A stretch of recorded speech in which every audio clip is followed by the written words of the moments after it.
드렸지만 지금 이 정부의 이 대기업 정책들 사실 뭐 자유한국당이 대기업에 대해서 얘기하면 뭐 대기업 정당이냐 하수이냐 막 비판은 받고 있는데 그걸 또 그 사람들이 이제 하나의 프레임을 만들어서 공격하고 있지 않습니까? 근데 중요한 거는 대한민국 경제를 떠받들고 있는 게 바로 이 대기업들 아니겠어요. 그래서 오늘 아까도 말씀하신 부분 좀 붙여서 얼마만큼 중요한지 대한민국 대기업이 얼마만큼 정말 중요한 것인지를 한번 설명을 좀 다시 한번 부탁드리겠습니다. 굉장히 어려운 질문인데 어쨌든 우리 이 당이 그러니까 국민들로부터 받고 있는 어떤 오해나 예. 또는 잘못된 그 인식 이거를 좀 몇 개가 있어요. 그 중에 하나가 이제 자유한국당은 대기업 편이고 그렇죠. 재벌 앞잡이다. 예. 그거는 저쪽에서 만든 모함이고요. 예. 우리는 재벌을 옹호한 적이 없습니다. 그러나 대기업은 좋은 일자리를 만들고 국가 경쟁력을 높이고 해외 나가면 다 삼성, LG, 현대차 보고 자랑스러워하고 네. 또 이런 적인데 기업과 악덕 기업인은 구분해야죠. 우리의 대기업은 우리의 국가 자산이고 우리의 프라이드죠. 그러나 그거를 관리하는 사람들이 잘못한 게 있다면 그거는 법에 따라 엄하게 처벌해야죠. 우리가 그 사람들의 처벌하지 말라고 한 적은 한 번도 없습니다. 그리고 실제로 공정거래법이나 각종 법 관련법에 의해서 수많은 재벌 총수들이 실제로 처벌을 받았어요. 이명박 정부 때도 그랬고 박근혜 정부 때도 그랬고요. 그래서 우리가 재벌들의 어떤 황제 경영 또는 잘못된 경영 행태를 불공정 경쟁 행위를 옹호하는 건 절대로 아니고 네, 그거는 그렇죠. 위반은 처벌하되 그것을 반기업 정서로 가져가서 아예 기업 자체를 그 흔드는 것은 안 된다. 예를 들면 대한항공 우리 태극 마크가 달린 우리나라의 대표 기업이에요. 네. 그 기업은 잘 돼야죠. 거기에서 지금 연결된 수많은 중소기업과 그 협력업체와 거기서 일하는 근로자들이 수만 명인데 그 기업을 미워해서는 안 되죠. 그러나 그 회장 가족의 잘못된 행태, 그건 엄중하게 그렇죠. 비난하고 고쳐야죠. 그러니까 우리가 지금 그 삼성이나 LG나 현대나 이런 대기업들을 볼 때 우리 국민들이 자랑스럽게 생각하고 키워야 되겠다는 마음. 그러나 그들이 경영하는 사람들이 대주주들의 잘못된 행태는 고쳐야 되겠다는 마음.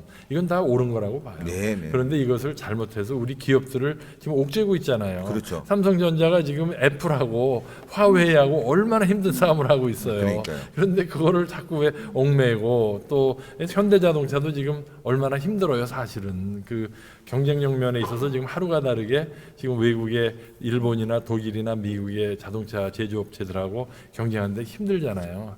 근데 이거를 어떻게 도와줄 생각은 안 하고 자꾸 경영권을 뺏으려 하고 외국 투기 자본의 먹잇감으로 만들려고 하는 의도하지는 않았지만 그렇게 하고 있는 이런 행태는 좀 버려야 되겠다 하는 생각이 들고요. 네. 또 하나 아까 드리고 싶었던 말씀 중에 하나가 우리 또 자유한국당 또는 시장경제론자들이 좌파에 의해서 왜곡돼 있는 게 이 복지 개념이에요. 예, 예. 저 좌파는 복지를 중시하고 뭐 하고 우리는 복지를 중시하지 않는 것처럼 얘기하는데요. 오늘 보시는 분들한테 꼭 얘기하고 싶은 게요.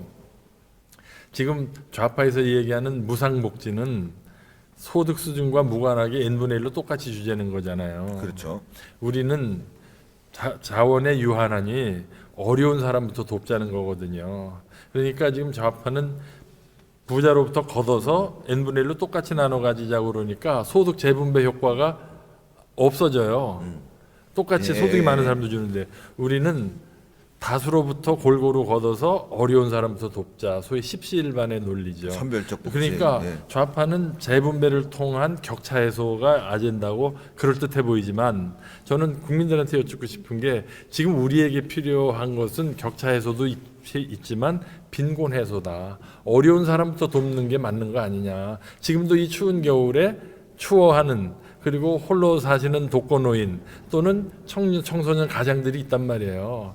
이 사람들부터 돕는 게 원칙이지. 그렇죠. 어떻게 멀쩡하게 월수가 500만 원, 600만 원 되는 사람 집 애들까지 우리가 세금 걷어서 나눠줄 필요가 있느냐가 우리의 일관된 입장이기 때문에 우리는 재분배가 우선순위가 아니라 빈곤 해소가 우선순위다. 전 국민들한테 여쭙고 싶어요. 재분배가 우선입니까? 빈곤 해소가 우선입니까? 저는 상식이라고 생각해요. 그리고 부자한테 걷어서 소수로부터 걷어서 다수한테 나눠주는 게 지속 가능합니까? 아니면 다수로부터 조금씩 걷어서 소수한테 몰아주는 게 지속 가능합니까? 이것도 상식이에요. 이념의 문제가 아니거든요. 그래서 우리가 이야기하는 복지, 우리 공동체의 어떤 안전망은 바로 빈곤 해소, 그리고 소수에게, 그리고 십시일반에 우리 전통 가치관에 맞는 복지 개념이다. 지금 좌파에서 이야기하는 복지 제도는 지금 이미 가시화되고 있다시피 지속 불가능하다, 고갈이다, 미래 세대, 지금 젊은 사람들의 미래를 갉아먹는 아주 나쁜 정책이다. 그래서 오늘 보시는 국민 여러분들이 분명히 이해해 주시고, 결코 우리는 복지를 소홀히 하는 정당이 아니다. 우리도 가난한 사람, 어려운 사람을 돕자는 따뜻한 마음을 가진 보수다라는 걸 말씀드리고 싶습니다. 산업이 있잖아요. 네. 전자, 자동차, 그다음에 석유, 해운. 에너지, 해운, 조선인데 지금 전자, 이 반도체를 제외하고는 지금 다 어려운 상황이 됐어요. 그런데 이게 무슨 세계 경제의 침체와는 별개로, 조선 같은 데는 별개로 하고 근본적으로 중국의 추격에 의한 경쟁력의 상실에서 비롯되는 게 굉장히 많거든요. 그런데 지금 우리나라의 이런 국제 경쟁력을 가진 대기업들이 해외 시장 나가면 그렇게 대기업도 아니에요. 현대차가 크다고 해봐야 도요타나 폭스바겐에 비하면은 작고요. 삼성전자가 뭐 세계 1위라고 하지만 애플이나 아마존이나 이게 어마어마한 회사들이잖아요. 화웨이 같은. 지금 삼성전자 같으면 90%가 해외에서 벌어들이는 돈이에요. 한국 시장은 삼성전자 입장에서 보면 10분의 1밖에 안 되는 시장이에요.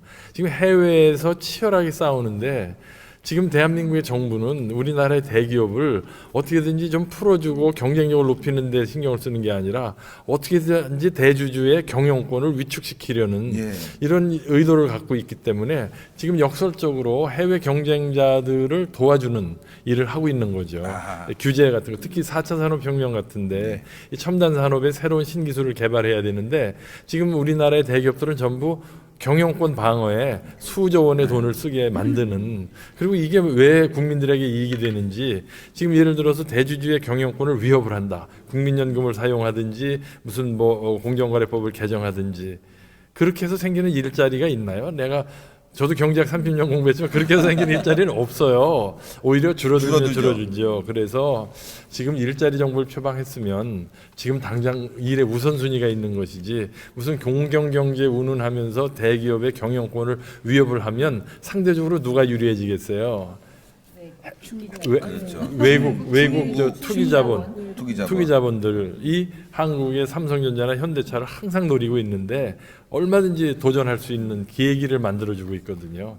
그래서 왜 이런 생각을 하는지 이걸 빨리 바꾸지 않으면, 더군다나 우리나라의 젊은이들이 지금 제일 선호하는 일자리가 대기업들 아닌가요? 그렇죠. 근데 지금 대기업들 일자리 만들 기회를 자꾸 죽이면서 어떻게 좋은 일자리를 만들겠다고 하는 것인지, 그렇다고 그래서 대기업 대주주들의 어떤 잘못된 행태 또는 횡령이나 배임이나 소위 말하는 그 불공정 경제 행위, 이런 거를 다스리지 말라는 건 아니에요. 그건 현행법으로도 얼마든지 다스리고, 지금도 그 형사처벌 받고 있는 대기업 총수들이 있잖아요. 그러니까 있는 법을 잘 집행하고 그 대신 올바른 경제 활동은 위축시키지 말아야 되는데, 지금 똑같은 그 사업을 놓고도 우리나라 기업은 규제에 의해서 역차별받는 게 많아요. 예를 들자면 그 가맹업이라든지 또는 이런 유통업 같은 데서 외국 기업은 전혀 규제를 안 받아요. 스타벅스 같은 데는. 그런데 우리나라의 커피 체인점은 점포 늘리는 걸 지금 억제하고 있잖아요. 대표적으로 제가 하는 유튜브도 좀 그런 경향이 있습니다. 맞아요. 구글은 자유롭게 하고 있고요. 또 이 유통산업도 마찬가지예요. 그래서 이렇게 역차별까지 해가면서 우리 경제를 옥죄이는 그 이유도 없고 아무런 장점이 없는데 빨리 현 정부가 좀 현실을 직시했으면 좋겠어요. 그것도 결국 이념이라고 생각합니다. 그러니까요. 대기업을 죽이는 것도. 근데 결국 뭐 경영권 문제 나왔지만 이 국민연금으로도 경영권 흔드는 거, 스튜어드십 코드 같은 것도 마찬가지고. 그래서 지금 사실 2월 국회를 열고선 민주당이 얘기하는 중점 추진 법안이 뭐냐? 상법하고 공정거래법이에요. 사실은 그래서라도 우리가 지금 2월 국회 열면 이 상법과 공정거래법 30년 만에 개정안을 냈는데 전부 다 보면 사실은 기업의 경영권을 위협하는 부분이 많이 있습니다. 그래서 저희가 이러한 부분에 대해서는 중점 저지 법안이라고 봐야 된다고 생각을 하고요. 그래서 지금 오히려 이제 규제를 좀 풀어주고 그다음에 우리 앞으로 미래 산업 중에 하나 뭐 이제 미래 산업은 아니지만 꼭 서비스 산업 발전법 같은 거 그런 부분은 조금 저희가 중점 추진 법안으로 하려고 합니다. 그래서 제일 걱정되는 것이 이제 공정거래법을 지나치게 그들이 원하는 대로 이렇게 개정한다고 한다면 아마 기업이 더 이상 대한민국에 투자하지 않고 어떻게든지 뭐 밖으로 나갈 생각만 할 거라는 생각이 듭니다. 예. 아 정말 제가 지금 그 최근에 광주형 일자리 네. 이것에 대해서 지금 대체로 이제 뭐 잘했다. 워낙 일자리가 메말랐는데 그래도 좀 임금 깎아서 일자리도 만드는 게 좋지 않냐는 이제 인식의 전환은 좋은데요. 저는 여기서 약간 의아한 게 경영권을 광주시가 가져요. 사람들은 지금 현대차의 자회사로 생각하는데 현대차는 2대 주주고요. 경영권은 광주시가 가져요. 그러면 이게 뭐냐면요. 정말 사상 유례 없이 지방 정부가 자동차를 만드는 나라가 된 거예요. 지방 공기업이 자동차 제조업을 해요.